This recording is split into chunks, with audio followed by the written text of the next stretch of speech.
ካህናቱን ማርደዋቸዋል፣ የሞቱት ሙተዋል፣ ያለውንም በቁማችን የሞትን። ወጣቱም በማይረባ ስርዓተ ትምህርት ሀገር የለሽ ቤተክርስቲያን የለሽ ወገን የለሽ ፍቅር የለሽ የሆነ ማስጠንቀቂያ አድከውት ጳጳሳት ሳይቀሩ ማለት ነው። አላወቋትም። እቺ ቤተክርስቲያን አላወቋትም። ታግሳለች። ከአቅሟ በላይ እየሄደ ነው ያለው። ከዚያ በላይ ግን ቤተክርስቲያኗ ከተነሳች ግን ከባድ ነው፣ ከቁጥጥር ውጭ ነው የሚሆነው።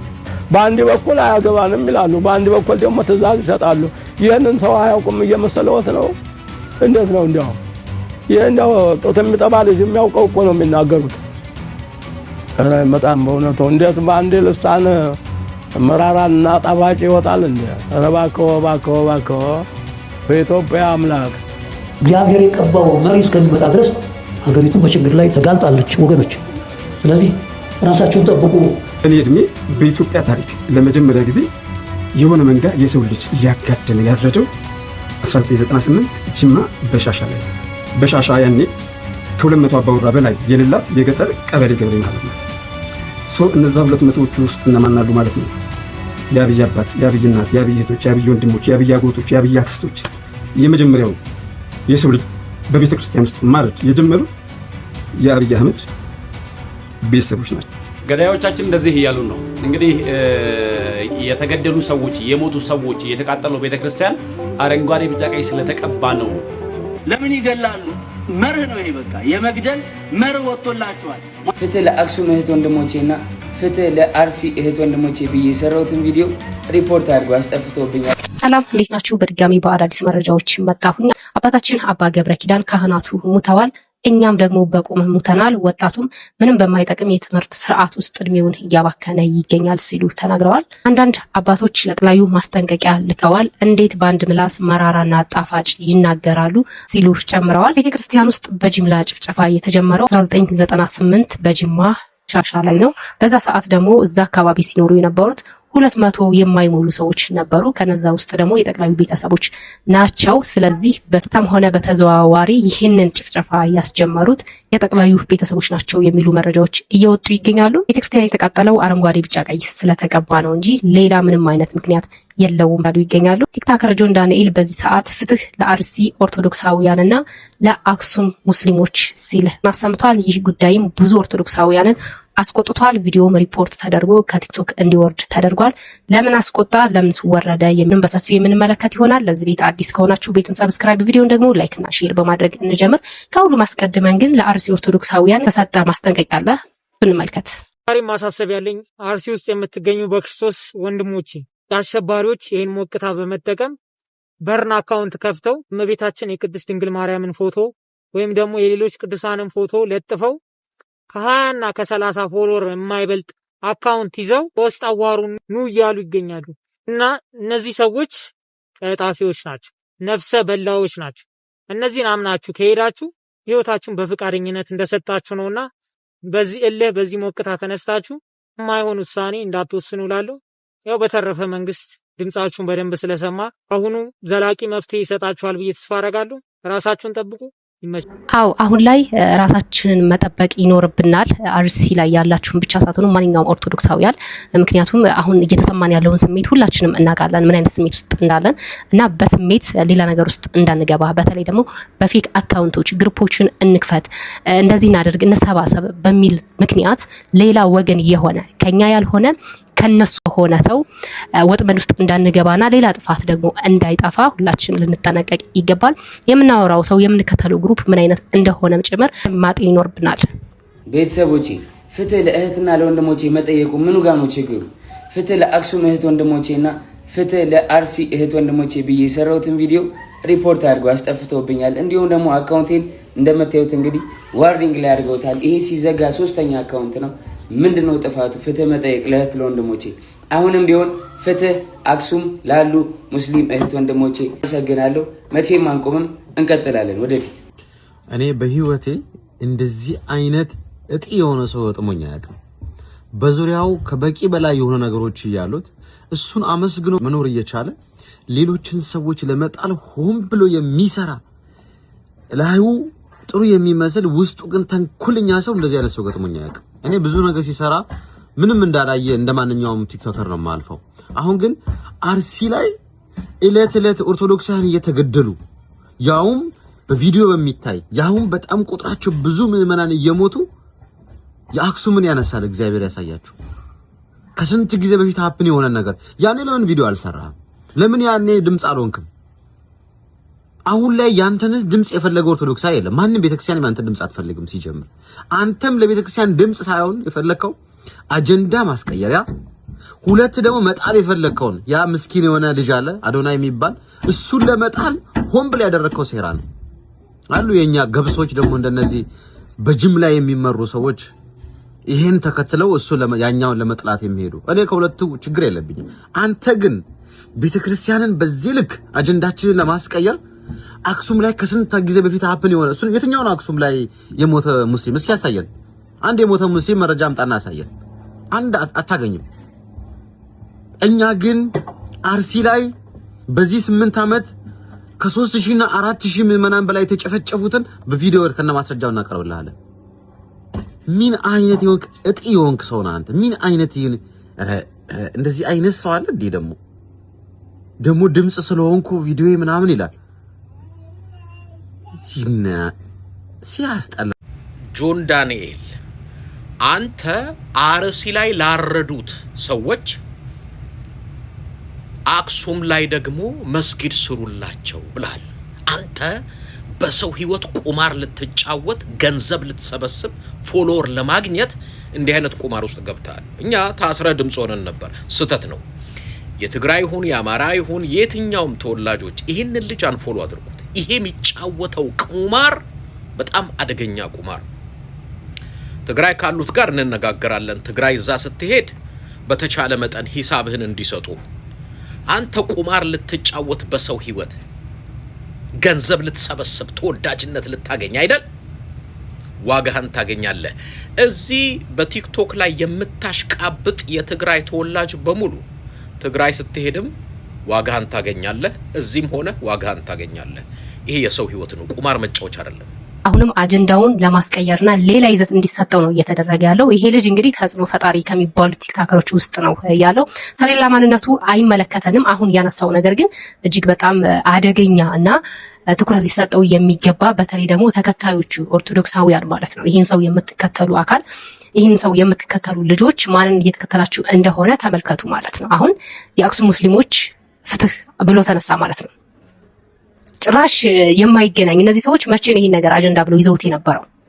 አሁን ላይ እንደገና እንደ አዲስ እንዲነሳ ወይም እነሱ ደግሞ እንዲነሱ ፕሮሞት ነው ያደረገው። ማስታወቂያ ነው የሰራላቸው ወይም ያስታወሳቸው ነው። ተነሱ እንጂ እናንተም እኮ እንደዚህ ሆናችኋል ተነሱ አይነት ነገር ነው። በበጎ ነገር መስሎ በጣም መርዝ የሆነ ነገር ነው ያደረገው ይሄ ልጅ ማለት ነውና ይህን የምትከተሉ ኦርቶዶክሳውያን ማንን እየተከተላችሁ እንደሆነ በግልጽ የሚያሳይ ነው ማለት ነው። ከነማን ጎን የቆመውን አካል እየተከተላችሁ እንደሆነ የሚያሳይ ነው። ስለዚህ የምትከተሉትን ሰው ምረጡ። ሁሌም ነው የምላችሁ። ማንን ነው እየተከተላችሁ ያላችሁት? እናንተ የሆነ ነገር ስትሆኑ የሚደርስላችሁ አካል ነው እንደኛ ተከትለን ያፈመስናቸው ሰዎች እኮ አሁን ኦርቶዶክሳውያን እንደዚህ ሆኑ ሲባል ባላየ ነው እያለፉ ያሉት። አይ ሙስሊሞችን አስቀይማለሁ እኔ 6 ሚሊዮን ያለኝ ቲክታከር ነኝ፣ ከ6 ሚሊዮኑ ደግሞ የተወሰነ ፓርቱ ሙስሊም ነው፣ ስለዚህ የሆነ ነገር ብል ሙስሊሞች ይቀየሙኛል ብሎ አፉን የዘጋ ቲክታከር እየተከተልን ያለ ነው። አይ እኔ 4 ሚሊዮን አለኝ ሰው 4 ሚሊዮኑ ደግሞ እንደዛ የሚባል ነገር የለም። ሃይማኖት ነው። እነዛ ሲያልቁ አንተ ላይ ይመጣሉ። ስለዚህ እኛንን እያፈመስን እኛው ድምጽ ይሆኑናል ብለን ያሰብናቸው በዚህ ልክ እኛኑ ሊያስጨርሱ የሚመጡት ማለት ነው። እና ምን ማድረግ እንዳለባቸው አልነግራችሁም ስለምታውቁት ማለት ነው። ሌላኛው ለማንኛውም ኦርቶዶክሳውያን ይበጃል ይጠቅማል ተብሎ የታሰበ አንድ የመፍትሄ ሐሳብ አለ። እሱን እንመልከት። እንደ አርሲ ላሉ ኦርቶዶክሶች መፍትሄ ይዤ መጥቻለሁ። የሚደረገውን ያደረጋችሁ እስከ መጨረሻው ድረስ ስሙኝ። ምክንያቱም ይሄ ቪዲዮ ቶሎ ሊወርድ ይችላል፣ ደግሞ ማንም ደፍሮ ሪፖስት ሊያደርግልኝ አይችልም። ስለዚህ ማድረግ ያለባችሁን እያደረጋችሁ እስከ መጨረሻው ድረስ ስሙኝ። የድሮ ኢትዮጵያውያን በቤታቸው ቦምብ ፈንጂ መስራት ይችሉ ነበረ። ዳሂራ ይባላል። ከተፈጨ ከሰልና ከጨው ነበረ ዳሂራውን ወይም ፈንጂውን የሚሰሩት። ከአሚን ባሻገር የሚባል ገራሚ መጽሐፍ የሆነ ገጽ ላይ ነው ያነበብኩት። ከአሚን ባሻገር ኢትዮጵያ ውስጥ ችግር እየፈጠሩ ያሉ ወሬዎችን በማስረጃ ማረም የሚችል ለዚህ ዘመን መድኃኒት መሆን የሚችል መጽሐፍ ነው። ሪኮመንድ አደርጋችኋለሁ። እሱ ላይ ነው ዳሂራን ያወቅኩት። ልጅ ሚካኤልን በቅኔ ባበደ ሙዚቃው ላይ አንጋቹስ ምን ሆነ ተኝቶ የማይነቃ እኛ እናቅም አሉ ዳሂራ እንደጠጣ ብሎ የሚገርም ነገር ተናግሯል። የሚገባችሁ ይገባችኋል። ብቻ ግን የድሮዋን ሲስተሮቻችን ራሳቸውን መከላከል የሚችሉበት ጥበብ ነበራቸው። እኛ ደግሞ እንደ ዘመናችን አጥፊዎቻችንን መከላከል የምንችልበትን ጥበብ መማር የምንችለው ከዳርክ ዌብ ላይ ብቻ ነው። እሱ ላይ በጣም በቀላሉ መሳሪያ፣ ቦምብ፣ ፈንጂ እንዴት መስራት እንደሚቻል መማር ይቻላል። የጦርነት ቴክኒኮችን መማር ይቻላል። እኔ ዲቴይል አክሰስ ማድረግ አልችልም፣ ግን ዲቴይል አክሰስ ማድረግ የምትችሉ ብዙ ሀበሻ ኦርቶዶክሳውያን እንዳላችሁ አውቃለሁ። ሲጀመር የቅንጅት እንጂ የእውቀት ችግር የለባችሁ። ስለዚህ እነዚህን ቪዲዮዎች ዳውንሎድ አድርጓቸውና ቲክቶክን በመሳሰሉ ፕላትፎርሞች መልቀቅ ስለማይቻል በሚሞሪ፣ በሲዲ፣ በፍላሽ በብዛት በማባዛት አደጋ እየደረሰባቸው ላሉ ወገኖች ለእንደዚህ አይነት ቦታዎች በገፍ እነዛን ነገር ማዳረስ። ከዛ ቢያንስ መሳሪያ መስራት ከቻሉ ራሳቸውን መከላከል ይችላሉ። እቺ ዓለም 3 ገዢ አላት፣ ስልጣን፣ ገንዘብ እና መሳሪያ። እነዚህ ሰዎች ግን ሶስቱም የላቸውም፣ ጠላት ብቻ ነው ያላቸው። ስለዚህ ስለ ዳርክ ዌብ እውቀቱ ያላችሁ ሰዎች ማድረግ ያለባችሁን አድርጋችሁ የብዙሃንን ህይወት፣ የንጹሃንን ህይወት ማዳን ትችላላችሁ። በእርግጥ የምንሰማው ዳርክ ዌብ ላይ ብዙ መጥፎ ነገሮች እንደሚሰሩ ነው፣ ግን እሾህም በእሾህ ነው። ደግሞ ሲጀመር ዳርክ ዌብን የሰሩት የነጻነት ተሟጋቾችና የጦር ኃይሎች ናቸው። የሰሜን አሜሪካ ባህር ኃይል ሪሰርች ላብራቶሪ ነው የሰራው። መንግስትና ሰላዮች የሚቀባበሉትን መረጃ ጠላት እንዳይሰማባቸው ማለት ነው። ከዛ በኋላ ግን አደገና አፈናንና ጭቆናን ለመከላከል መዋል ጀመረ። አምባገነን ሀገራቶች ኢንተርኔትን ሙሉ በሙሉ ስለሚዘጉ የዛ ሀገር ዜጎች በዳርክ ዌብ አማካኝነት ለዓለም ችግራቸውን ይናገራሉ ማለት ነው። ከዛ ደግሞ ሲቀጥል ዊስል ብሎወርስ የሚባሉትን ለመጠበቅ ነው የተሰራው። ዊስል ብሎወርስ ማለት ትላልቅ ድርጅቶች ህዝብ የሚጎዳን ነገር ሲሰሩ እዛ የሚሰሩ ቅን ደግ ሰራተኞች ያንን ችግር ለህዝብ ማጋለጥ ይፈልጋሉ። ግን ኖርማል በኢንተርኔት መጥተው እንደዚህ ካወሩ ማንነታቸው ይታወቃል፣ ይያዛሉ። ስለዚህ በዳርክ ዌብ አማካኝነት መረጃውን ለዓለም ያዳርሳሉ ማለት ነው። ስለዚህ እነሱንም ለመጠበቅ ነው። ሲቀጥል ደግሞ ቢቢሲ፣ ኒውዮርክ ታይምስ፣ ፌስቡክ ምናምን ነገር የራሳቸው የዳርክ ዌብ ሊንክ አላቸው። በጥሩ ከተጠቀምንበት ጥሩ መስራት ይችላል ማለት ነው። እና በማርያም ይህንን ነገር በዲቴል የምታውቁ ሰዎች ትልቅ ገራሚ ነገር መስራት ትችላላችሁ። አመሰግናለሁ። ጋን በጠጠር ይህንን ዳርክ ዌብ የተባለውን ዌብሳይት አክሰስ ማድረግ የምትችሉ ኢትዮጵያውያን እሱን በመጠቀም እዛ ላይ የተባሉትን ወይም እዛ ላይ መሳሪያን ለመስራት የሚጠቀሙባቸውን ቱሎች እጅግ በጣም ኢዚ የሆኑ ቱሎች እንደሆኑ ነው ወንድማችን እየነገረን። እነሱን አይነት ኢንፎርሜሽኖችን በመሰብሰብና በማውረድ ለኛም ልትልኩልንና ለሌሎችም ወገኖቻችን እዛው ቤታቸው ላይ ቁጭ ብለው ራሳቸው ሊከላከሉበት የሚችሉበትን ነገር እንዲያዘጋጁ ስለሚጠቅም በተለይ ውጭ ሀገር ያላችሁ በጣም ስፔሲፊክ የሆነ ብራውዘር ነው የሚጠቀመው። በጣም እንትን የሆነ ነው፣ በጣም ሪስትሪክትድ የሆነ ነገር ነው። እኔ አክሰስ ለማድረግ ሞክሬ ነበረ ግን ላገኘው አልቻልኩም። ይህንን ነገር ማግኘት የምትችሉ ሰዎች ኢንፎርሜሽኑን ብታጋሩልና እኛም የሚችለው ነገር እንድናደርግ ወንድማችን እንዳለው እነሱ ያላቸው ጠላት ብቻ ነው፣ ሌላ ምንም ነገር የላቸውም። ቢኖራቸውም እንኳን ያን ነገር አቀናጅተው እንዲጠቀሙ የሚያደርጋቸው ስርዓትም ስለሌለ በዚህ ነገር ራሳችንን የምንከላከልበት ወገኖቻችን ራሳቸውን የሚከላከሉበት ነገር መፍጠር ከቻሉ ማለት ነው። እግዚአብሔር ይስጥልን ወንድማችን፣ በጣም ጥሩና መፍትሄ የሚሆን ሀሳብ ነው ከሰራንበት ከተጠቀምንበት ማለት ነው። ይህን ቪዲዮ አይታችሁ አክሰሱን ያገኛችሁ ሰዎች ኮሜንት ላይ ያስቀምጡልኝ፣ እናወራለን። አንዳንድ አባቶች ለአብይ ቀጥታ ማስጠንቀቂያ ልከውለታል፣ ጳጳሳት ሳይቀሩ ማለት ነው። አላወቋትም። እቺ ቤተክርስቲያን አላወቋትም። ታግሳለች። ከአቅሟ በላይ እየሄደ ነው ያለው። ከዚያ በላይ ግን ቤተክርስቲያኗ ከተነሳች ግን ከባድ ነው፣ ከቁጥጥር ውጭ ነው የሚሆነው። ግን ሀገራችን ሰላም እንዲያደርግልን እመኛለሁ። እኛ የሰላም አዋጅ ነጋሪዎች እንጂ የህቆት ነጋሪዎች አይደለንም። መገፍተር፣ እያንዳንዱ ማሰር፣ ማነቅ፣ ማገት፣ ይሄ የመሳሰለ ነገር መቼ ነው የሚቆመው በኢትዮጵያ ውስጥ ላይ? መቼ ነው የሚቆመው? እንዲቆም እንፈልጋለን። እኔ እኮ ዲሞክራሲ ያለበት ሀገር መስሎኝ ወደዚህ ሀገር የመጣው። እዚህ ዲክታተር የበዛበት ከሆነ እኮ ወደዚህ ሀገር መምጣት አልፈልግም አልሻም ነበር። ሀገሬ ስለምወድ ሀገሬ ስለማፈቅር ነው። ኢትዮጵያ ከምትጠፋ እኔ በጠፋ ይሻለኛል፣ እኔ በሞት ይሻለኛል ማለት ነው። የኢትዮጵያ ቤተክርስቲያን ክብር ያላት ናት። ማንንም የሃይማኖት ድርጅቶች ከፍ ዝቅ ቢሉ ግን ኢትዮጵያን ኦርቶዶክስ ተዋሕዶ ቤተክርስቲያን የሚያክል ግን በእምነት ድርጅት የለም። በጥምቀቱ የሚያምርባት ይህች ቤተክርስቲያን ነው። በደመራ በዓል የሚያምርባት ይህች ቤተክርስቲያን ምን አደረገች? ምን ነው የበደለችው? ለምን ይቅር አይሏትም? ለምን እነዚህ ተንኮለኞች በዚህ የከሰሩ ፖለቲከኞች እየገቡ ይህች ቤተክርስቲያን ለምን ሊያደሟት ይፈልጋሉ? ለምንድን ነው? በአንድ በኩል አያገባንም ይላሉ፣ በአንድ በኩል ደግሞ ትእዛዝ ይሰጣሉ። ይህንን ሰው አያውቁም እየመሰለዎት ነው? እንዴት ነው እንዲያው?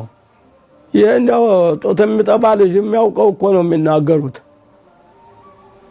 በጣም በእውነቱ እንዴት በአንድ ልሳን መራራና ጣፋጭ ይወጣል እንዴ? ኧረ እባክዎ እባክዎ እባክዎ በኢትዮጵያ አምላክ አይ ፈጣሪ ይላሉ። ፈጣሪ ተሆነ እንግዲህ ይፍሩ። ፈጣሪ እየፈረሰባ ወያፈር እግዚአብሔርን የማይፈራ ሰውን የማያከብር እንደዚህ አለ በኢትዮጵያ እንደው በድህነቷ ላይ እንደገና እንዲህ ያለ አመፅ እፎያልን ብለን አሁን የትግራዩ ጋብ ሲል እንደገና በሌላን ቀስቅሰው ራስዎ ቀስቅሰው እነዚህም በተዘዋዋሪ በሃይማኖት ምክንያት አስነስተው ሌላ ረብሻ ይፈጠራሉ። ሌላ ረብሻ ነው እኮ የፈጠሩት። ከነሱ የመነጭ አይደለም። አይዟችሁ ብለዋቸው ነው። ካነጋገሮት ይታወቃል። እስመም ቃልከ ይታወቅ እና በእውነቱ የኢትዮጵያ ሕዝብ ምናለ ባይረግመዎት፣ የኢትዮጵያ ሕዝብ ባያዝንበዎት፣ የኢትዮጵያ ኦርቶዶክስ ተዋሕዶ ቤተክርስቲያን ባጸልይበዎት ብትጸልይለዎት ይሻላል። ረዳው በጣም አሳዛኝ ነው። ያተላ ታሪክ ነውና የቅዱስ ሲኖዶስን ውሳኔ በስራ ላይ እንዲውል ቢያደርጉት እኒያ የተሳሳቱ እግዚአብሔር የቀባው መሪ እስከሚመጣ ድረስ ሀገሪቱ በችግር ላይ ተጋልጣለች ወገኖች። ስለዚህ ራሳችሁን ጠብቁ፣ ቤተክርስቲያናችሁን ጠብቁ፣ ሀብታችሁንም ጠብቁ፣ ገንዘብ አታባክኑ። ችግሩ ቀላል አይደለም፣ ሰፊ ነው። ነገር ሳይፈጠር ከተፈጠረም ደግሞ ገና ሳይባባስ ማስቆም የምትችሉ አካላት እባካችሁ ተለመኑን። ሌላኛው ደግሞ በጣም የሚገርመውና የሚደንቀው ነገር ቤተክርስቲያኑ የተቃጠለው ምክንያቱ አረንጓዴ ቢጫ ቀይ ስለተቀባ ነው ይሉናል። እኔ ሁሌ የማይገባኝ ነገር አለ። አይ ዶንት ኖ እንቆቅልሽ የሆነብኝ ነገር የኢትዮጵያ ባንዲራ አረንጓዴ ቢጫ ቀይ ነው። ግን እንደምናውቀው አረንጓዴ ቢጫ ቀይ ነጠላ ራሱ ለብሰን መሄድ አንችልም። አረንጓዴ ቢጫ ቀይ የሆነ ነገር በቃ አረንጓዴ ቢጫ ቀይ ያለበት ነገር ለብሰን መሄድ አንችልም። ከምን የመጣ ነው? ሀገራችን አይደል አረንጓዴ ቢጫ ቀይ? አንድ ሰው እኮ ኢትዮጵያን ወክሎ ሌላ ሀገር ውስጥ ቢሄድ ኢትዮጵያዊ መሆኑ የሚታወቀው አረንጓዴ ቢጫ ቀይ ስላደረገ ነው። ኦኬ ኢትዮጵያ ይሄ ሰው የኢትዮጵያ ልጅ ነው የሚባለው ሀገሩን የሚወክለው በአረንጓዴ ቢጫ ቀይ ነው። ሰው ለምን ነው በዚህ ልክ አረንጓዴ ቢጫ ቀይ የተጠላው? አሁን ደግሞ አረንጓዴ ቢጫ ቀይ ስለተቀባ ነው የተቃጠለው ቤተክርስቲያናችሁ።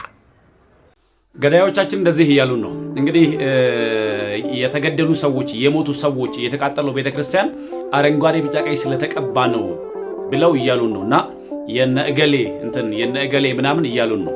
ኡጋዱ ማከስዳ የምር እንደሱ ነው ማልቱ ተውዳ ዲዴ ኡጋዱ መቲ አከሲን ጀተነ ቶመተ ኤዩ ማን ክርስቲያና ሱኒ ወንቲራን ከውቀቡ ከውዳ ቀባ ሀሉን ራቲ በዱ ቀቡ ራቲ በደመሌ ማን ክርስቲያና ጉባቹ ዳቀባ ይደዋቀና ጉባቹ ዳቀባ ተሪሞ አከሲን ያደን ዮያነተ ኢሲን መቃ የኙ ጀደምተኒ ዋመምቱ ኢሲን አፋኒ ሰከም ዱበቱ ኢሲን አዳ ሰከም ወርዶፍቱ ኢሲን ኡፈና ሰከም ተለቅሲስቱ ጅረኝ ሰከም ጅራቻርቱ ሲ ኦቶ አከስታሱ ብነቴ ሀሉ ፊደኒ ኤዲቲንግ ወጀተኒ ሀሉ ገጀላቴ መጉባቲ ሰከነ ዲብደኒት አላባ ጉፈክ ጎተኒ ኦቶ ሰስታይ ኮ ራካሳ ጀደም መለ እራ ያከው ዮመ ሴር መለ ሰተ እራ ያከው ጀደም መለ ነምኒን ቀለሙ ነምነ ጀፈሙ ነምኒ ሰንጋ ሆሪምን ሎንድ ምን ነጀፈሙ እና ኢሰን ፈካኔና ሰይና ኢላል ኢሳ ዮገዲ ቡን ያሶፍኒ ባያ ሶፍና ዮገድ ገተኛ ሶፍኒ ባየ ማሶፍና ባየ መዱበቹ ደንደኛ ነማጀፍት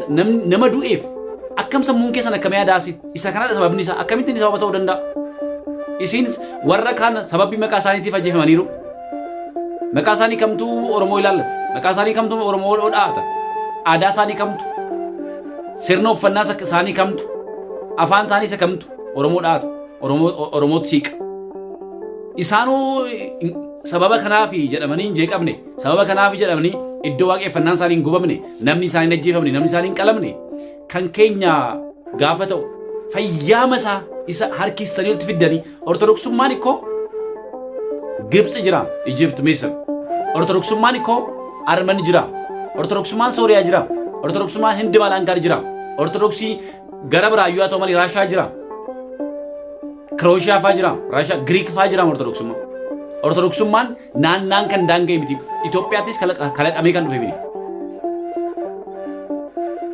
ከናፍ ኢሳ ከንኬሰና ሰው ደንደኛ አፋን ኬሰና ዳ ኬሰን ሲርነ ኬስ ወልቤክ ነው አንተ ቤቹ ከናፍ ወንተን ፈካን ፈኬሱዳፍ ወሪሞ ኢላ ዲቤር ኩተን መቃ ክርስቲያን አተኒ ዲቤር ኩታውልተን ማፍ ደምተን እንገልተን inni kun ila sababa itti nama tarii namoota doofataan namoota yaaduun dandeenye ittiin goggoomsitan yoo ta'e malee ortodoksota yookaan immoo dhaloota har'a jiru dhaloota barate dhaloota dubbisuu danda'u yoo xinnaat googil godhe ilaaluu danda'a maaloodhaa ortodoksummaa jedhee googil gochuu danda'a dhaloonni amma jiru yoo xinnaat jechuudha. ብቻ የእውነት አገራችን ያለችበት ሁኔታ ያሳስባል። እንደው እግዚአብሔር በምሕረቱ ይጎብኘን። እግዚአብሔር እንደው የመለኮት እጁን ይላክልን እንጂ እንደው ስታስቡት ያስጨንቃል፣ ያሳስባል። እሺ ከዛሬ አመታት በኋላስ ምንድነው ምን ሆኖ በዚህ ከቀጠለ በጣም ነው የሚያስፈራው። የእውነት እግዚአብሔር ምሕረት ይላክልን። እንጸልይ፣ እግዚአብሔር እንለምነው። አስራት አድርጎ የሰጣትን አገር እንዲምርልን ስለናያተ ስለ ድንግል ማርያም ብለ ተለመነልን ልንለው ይገባል። በጣም ያስፈራል። በጣም ነው የሚያስፈራ ያለንበት ሁኔታ። ለመረጃ ያህል በእኔ እድሜ በኢትዮጵያ ታሪክ ለመጀመሪያ ጊዜ የሆነ መንጋ የሰው ልጅ እያጋደመ ያረደው 1998 ጅማ በሻሻ ላይ ነው። በሻሻ ያኔ ከ200 አባወራ በላይ የሌላት የገጠር ቀበሌ ገበሬ ማህበር ናት። እነዛ 200ዎቹ ውስጥ እነማን አሉ ማለት ነው? የአብይ አባት፣ የአብይ እናት፣ የአብይ እህቶች፣ የአብይ ወንድሞች፣ የአብይ አጎቶች፣ የአብይ አክስቶች፣ የአብይ አህመድ ከዝኖች፣ ያጎት ልጆች፣ ያክስት ልጆች ወዘተ በቀጥታም ሆነ በተዘዋዋሪ የመጀመሪያውን የሰው ልጅ በቤተ ክርስቲያን ውስጥ ማረድ የጀመሩት የአብይ አህመድ ቤተሰቦች ናቸው። ይሄ ጉዳይ አሁን ላይ ሶሻል ሚዲያ ላይ በጣም ማነጋገሪያ ሆኗል። ይሄ መረጃ ማለት ነው። እውነት በ1998 200 የሚሆኑ ሰዎች ብቻ ናቸው በዛ ሀገር ሲኖሩ የነበሩት? ይሄ ነገር በደንብ ሊጠናና በደንብ ሊታይ ይገባል። ምክንያቱም አሁን ላይ ቀለል አድርገን እያለፍናቸው ያሉት ነገሮች ላይ አሉባልታ ናቸው ብለን እያሰብናቸው ያሉ ነገሮች ናቸው። ስር ሰደው እውነቱ ነው እያገኘናቸው ያሉት። እናንተ በዚህ ጉዳይ ላይ ምን ሐሳብ አስተያየት አላችሁ? እኔ በ1998 በዛ አካባቢ ምን እንዳለ ምን እንደነበረ እነማን እንደነበሩ ምናምን እውነት ለመናገር አላቅም፣ አላስታውስም ጭምር። ግን ይህን መረጃ ተሰማ የሆነ ነገር ጫራ አደረገብኝ። የምታውቁ ሰዎች አላችሁ? እስኪ ኮሜንት ላይ ያስቀምጡልኝ። ምክንያቱም እውነት የመሆን እድል ሊኖረው ስለሚችል ማለት ነው። ለምሳሌ በሚቀጥለው 4 ወር ውስጥ የኢትዮጵያ መንግስት ይወድቃል ብለን ብናስብ እርስ በርስ እንዳንጠፋፋ ምንድነው የምናደርገው? የአዲስ አበባን ህዝብ መጥተው እንዳያጠፉት እነዚህ ዙሪያውን ታጥቆ እነ ሽመልስ ያስቀመጧቸው ነፍሰ ገዳዮች የአዲስ አበባን ህዝብ እንዳይገሉት የአዲስ አበባ ህዝብ ራሱ ምን አይነት ዝግጅት ማድረግ አለበት? የአዳማ ህዝብ ምን ዝግጅት ማድረግ አለበት? ክርስቲያኑ የበዛበት ድሬዳዋ፣ ሐረር ምንድነው ማድረግ ያለበት? ጅጅጋና አብዲላ ያሳዩታል በአንድ ቀን እንዴት እንዳረዱ። ስለዚህ ይሄን አይነት ደም ማፍሰስ እንዳይመጣ ምንድነው የምናረገው? ለምን ይገላሉ? መርህ ነው ይሄ። በቃ የመግደል መርህ ወጥቶላቸዋል። ሙሐመድ ኢብኑ አብዱል ወሃብ ምን የሚል ህግ ሰጥቷቸዋል? መን ደኸለ ፊ ዳዕወቲና ፈለሁ ማ ለና ወዐለይሂ ማ ዐለይና ወመን ለም የድኹል ፊ ዳዕወቲና ፈሁወ ካፊሩን ሙባሑ ደም። ይሄም ብሏል። በቃ እኛ ባለ የገባ ለኛ ያለን ለሱ አለው፣ እኛ ያለብን ሀዘን ደስታችንን እናጋራዋለን አለ። እኛ ባለ ያልገባ ካፊር ነው ግደለዋል። ለዚህም ወንድሙ ሱለይማን ኢብኑ አብዱል ወሃብ ጥያቄ ጠየቀው። እስኪ አንድ ጥያቄ ልጠይቅ፣ ከም አርካኑል ኢስላም ከእስልምና መሰረቶች ስንት ናቸው መሰረቶቹ አለው። 5 አለው። አንተ ጀዐልተሃ 6 አንተ 6 አረከው። ለምን አንተን ያልተከተለ ካፊር ነው ስትል 6 አደረከው እኮ አሉ። እንደዚህ ነው እምነታቸው እነሱን ያልተከተለ። ለዚያ ነው ቅድም ሼኻችንም የሰው ሚስት እየወሰዱ ምን ይሏቸዋል ወውጭ ላይ እንዴ ንካህለሽም እያለ ለምንድን ካፊር ነው ብለዋል እኮ መጀመሪያ። አሁን ሶላት ይከተሉና አይከተሉና አይደለም እንኳንም ወጡ መለየታቸው ጥሩ ነው። ነገር ግን ልንፈራ ይገባል። አልአምሩ ቢልማዕሩፍ ወነህዩ ዐኒል ሙንከር ላ ዩቀድሙ አጀለን ወላ ዩአኺሩ ሪዝቃ። መልካም ማዘዝ ከመጥፎ መከልከል። አንተ ሂደህ እሱ ቅድም አይደረግ ያሉት አሉ ቃዲያችንም ሼኻችንም ሲናገሩ ነበር። ያን ባላደርግለትስ ቢገለኝስ? ሸሪዓ እኮ ነው ይሄ ህግ ነው። በቃ አንተ ካልሆነልህ ልቀቅ ያንን ስራ፣ ሌላ እኔ ቋቋመዋለሁ የሚል ይግባበት። አለባብሰህ ልትኖር አይገባም። እውነት ለመናገር በጣም ጥሩ በጣም ሰውን አክባሪ ሙስሊሞች አሉ።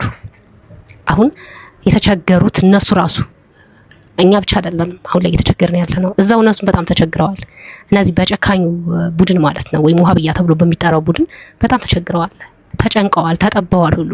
ከዚህ በፊት የምታስታውሱ ከሆነ በጣም ብዙ መልእክት እያስተላለፉ ነበር። መንግስትንም ተማጽነዋል። መንግስት ሆይ እባክህ ድረስልን፣ እነዚህ ሰዎች ሊጨርሱን ነው፣ እኛን ጨርሰው ደግሞ ወደ ክርስቲያኖቹ ይሄዳሉ እያሉ በጣም ተማጽነዋል። ምክንያቱም እርስ በራሳቸውም በጣም ከባድ ነው። ይሄ ወሃብያ ተብሎ የሚጠራ አካል በጣም ጨካኝ ነው። በጣም አደገኛ የሚባል ፍጥሮች ናቸውና እነሱን የማይወክሉ ሙስሊሞችም አሉ። በጣም ጥሩ በጣም ጥሩዎች ተቻችለው ተከባብረው የሚኖሩ ማንኛውም ማህበረሰብ ጋር። ስለዚህ በእነዛኞቹ የተነሳ ሁላቸውንም እንደው በጅምላ መጨፍጨፍም ስለማንችል ማለት ነው። በመጨረሻም አባታችን አባ ገብረ ኪዳን ምን አሉ? ወጣት ቢያልቅ፣ ካህን ቢታረድ፣ ቤተክርስቲያን ቢቃጠል፣ ሰው ቢሞት እግዚአብሔር የተዘጋ ከፍቶ ቤተክርስቲያንን ያስቀጥላታል። ላረዳችሁ ሰዎች ግን ወዮላችሁ፣ እግዚአብሔር ዋጋ ይከፍላል። ካህናቱን ማርደዋቸዋል፣ የሞቱት ሙተዋል፣ ያለውንም በቁማችን የሞትን ነን። ወጣቱም በማይረባ ስርዓተ ትምህርት ሀገር የለሽ ቤተክርስቲያን የለሽ ወገን የለሽ ፍቅር የለሽ የሆነ የሚያብድ የሚያደርገውን የማያውቅ ከሆነ ቤተ መቅደስ እየተቃጠለ ሰሞኑን እየሰማችሁ ነው። ክርስቲያኖች ይታረዳሉ። የቀሩት እንኳን ደግሞ ተስፋ እንደኖራቸው ይቃጠልባቸዋል። መስቀል ካንገታቸው እየተበጠሰ መሳቂያ ይደረጋሉ። የሁሉ ተደረገ። አያችሁ፣ ትውልድን ከሀገር እንዳይኖር ማድረግ፣ የሚያመልክበትን ቤተክርስቲያን ማቃጠል፣ ቀጥሎስ በስርዓተ ትምህርት ደግሞ ማበላሸት። የኛ ያልሆነ ትምህርት ያለን ይመስለኛል። የክርስቲያን ደም ስንት ሲፈስ ነው የሚሞላ ጽዋው? አይበቃም ወይ? ያረዱ ሰዎች 50 ክርስቲያን 100 ክርስቲያን 200 ክርስቲያን ያርዳሉ። ዘረኝነት ግን የሁላችንን ልብ አላረደውም እንዴ? አርዶ እኮ በልቶታል። አሁን እንኳን ደግሞ ልባችን ለወንድማማችነት የተከፈተ አይደለም። ሂዱ፣ በቤተ ክህነት ሂዱ፣ በመምህራን መካከል፣ በመነኮሳት መካከል፣ በትልልቆቹም መካከል ዘረኝነት፣ እልም ያለ ዘረኝነት። ይሄ ልብ መቼ ነው የሚከፈት? ተከፈተም ደም እየፈሰሰ እንኳን ደግሞ አይከፈትም። አሁንም የተዘጋ ልብ፣ አሁንም የተዘጋ ልብ፣ አሁንም ጎጠኛ፣ አሁንም መንደረኛ፣ አሁንም ዘረኛ፣ አውሬ። አሜን በሉ። ባልገባቸው በማያውቁት ባልተረዱት በሌሉበት ኑሯቸውን ለማሸነፍ ደፋ ቀና በሚሉበት ስንት ወገኔን ውድ ነብሱን ስላጠፋ ርገሙልኝ፣ ዘረኝነት አይኑ ይጥፋ። እውነት ነው። አሁን ላይ በቀላሉ ትንሽ በጣት የሚቆጠሩ ኃይሎች ዛት ያለውን ማህበረሰብ እያነቃነቁት ያሉት ውስጡ ስለተከፋፈለ ነው። ውስጡ በዘረኝነት ተከፋፍሏል። በዘረኝነት ውስጥ ነው ያለ ነው። ቢያንስ አሁን እንደዚህ አይነት ችግር ሲመጣ እንኳን መከላከል እንችል ነበር። አንድ ሁነን መከላከል፣ አንድ ሁነን መመለስ እንችል ነበር። ግን ተከፋፍለን አልቀናል። በዘራችን ተሸጓጉጠን ያለ ነው። ስለዚህ አሁንም ይሄን ነገር ትተን አንድ መሆን አስፈላጊ ነው። በእርግጥ እንደዚህ እንድንሆንም የተደረገው ብዙ አመታት ተለፍቶበትና አሁን ላይ አሁን ያለንባት ዘመን እንደምትመጣ ታውቆ ይሄ ያለንበት ስትራክቸር ወይም ይሄ ያለንበት ሁኔታ እንዲፈጠር አድርገው የሰሩት ስርዓት ነው። ይሄ የታወቀ ነው። ነገር ግን ልናፈራርሰውና አንድ ልንሆን በወንድ ልንሰራ ዘረኝነትን ወደ ኋላ ጥለን አንድ ልንሆን ይገባል። አንድ ከሆነ ደግሞ ግርማችን አስፈሪ ነው። ማንም ሊነቀንቀን አይችልም። ማንም በቁጥር ብዙ ነን እንግዲህ እንደሚታወቀው ግን ይሄው ብዙ መሆናችን አልጠቀመንም። ብዙ መሆናችን ከመታረድ አላዳነንም። ብዙ መሆናችን ከመሞት አላዳነንም። ስለዚህ አንድ እንሁን፣ ዘረኝነትን ወደ ኋላ እንጣል። የክርስቲያን ዘሩ ክርስቶስ ነው፣ አገሩ ደግሞ በሰማይ ነው። እዚህ ጋር የምንኖርበት እዚህ ጋር መቆያችን ነው እንጂ መኖሪያችን አይደለም። ቋንቋ ደግሞ መግባቢያ ነው እንጂ ሊከፋፍለን አይገባምና ቢያንስ አሁን ችግር፣ መከራ፣ ስቃይ ሲመጣ እንኳን ነቅተን አንድ በመሆን የዘረኝነትን ግንድ ልንሰብረው ይገባል። ፕሮግራማችን ይህንን ይመስል ነበር። በሌላ በአዲስ ቪዲዮ ተመልሼ እስከምመጣ ድረስ ቤቱን ሰብስክራይብ፣ ቪዲዮን ደግሞ ላይክ እና ሼር ማድረጋችሁን እንዳትረሱ። ቸር ቆዩ።